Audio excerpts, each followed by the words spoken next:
I heard some things about the nukes, and people were talking about if they do go off, it's not about the localized radioactivity, it's about the atmosphere that gets blocked, and then global temperatures drop, and then the long term issues are Oh, no, no, frightening no, for the no. world. Nobody.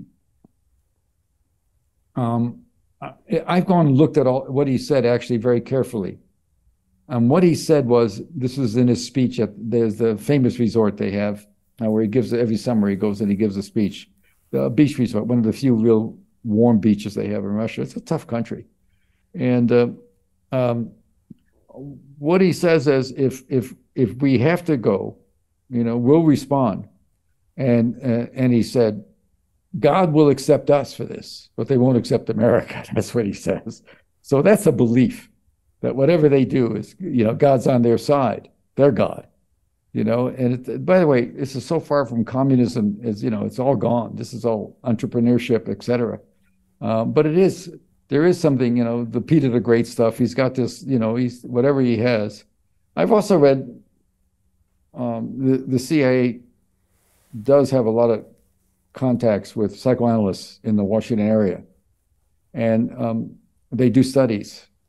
They come in. I think it's a very smart thing to do. These are guys practicing, and they're known. They're not hidden. And they go and they see. I gives them access to intercepts and stuff that nobody else sees. Not about war, but just about personality.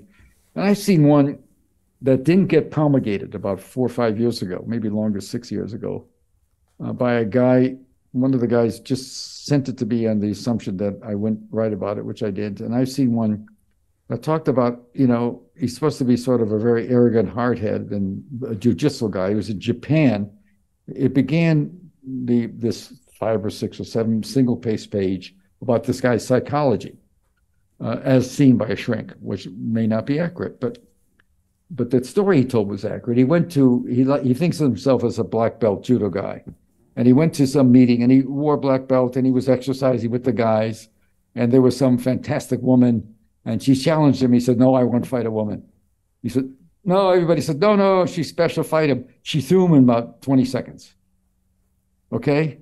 And he got up and smiled graciously and acknowledged that he had misjudged her, that she was fantastic.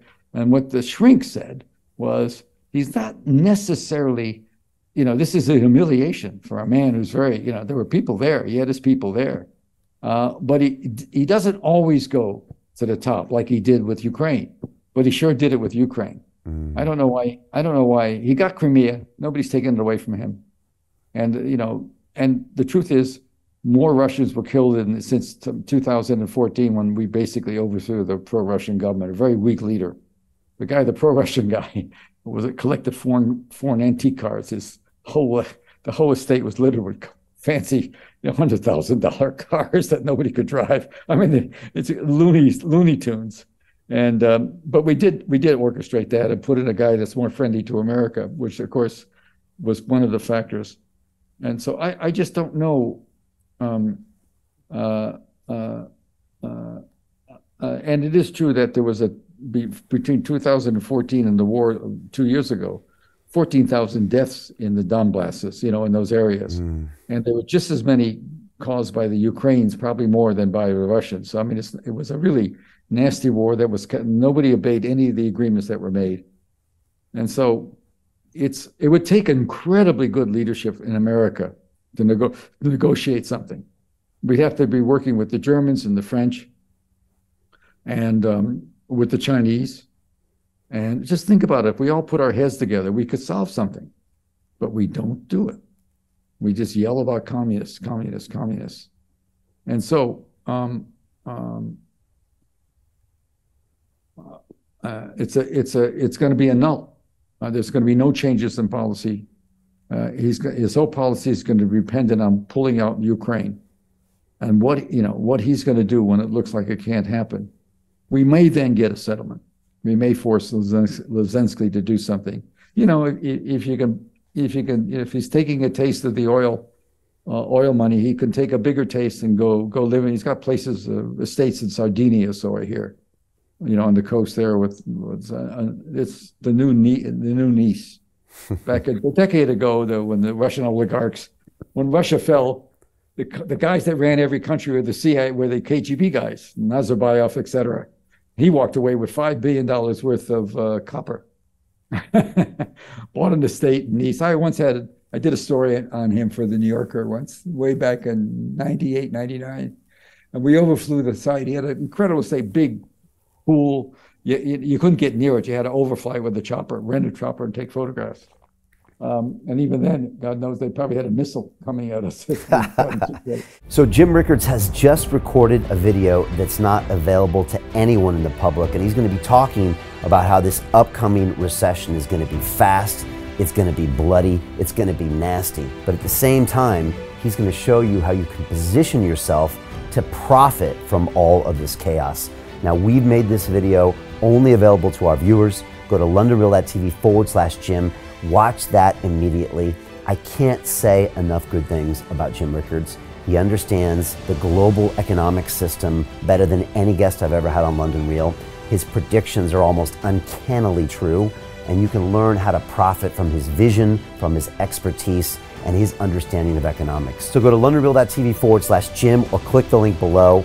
It's an excellent, excellent look on what's going to happen in the future and how you can position yourself to profit from that. Jim is one of the best in the business, one of my favorite guests on London Real, and he's very, very good at predicting the future and showing us all to profit from it. So click the link, and I hope you enjoy. Hey, it's Brian Rose, founder of the DeFi Academy. I've told you my 4-week crypto bootcamp is amazing, but don't take my word for it. This is what my students are saying. The DeFi Academy was an amazing experience for me. It took me totally out of my comfort zone. In this course, I was challenged, I was held accountable, and pushed to do things that honestly weren't always easy. It's been phenomenal, and I can't believe we're already up on our 4 weeks. It has flown by. Going through this DeFi accelerator by far was one of the best courses I've taken. You do this course, you really get into the nitty-gritty of the activities that will make you comfortable with decentralized finance. Thank you so much to Brian and everyone at London Real and the DeFi Academy for even putting together an amazing course like this. Anybody else that wants to do it, please sign up. It is well worth the money.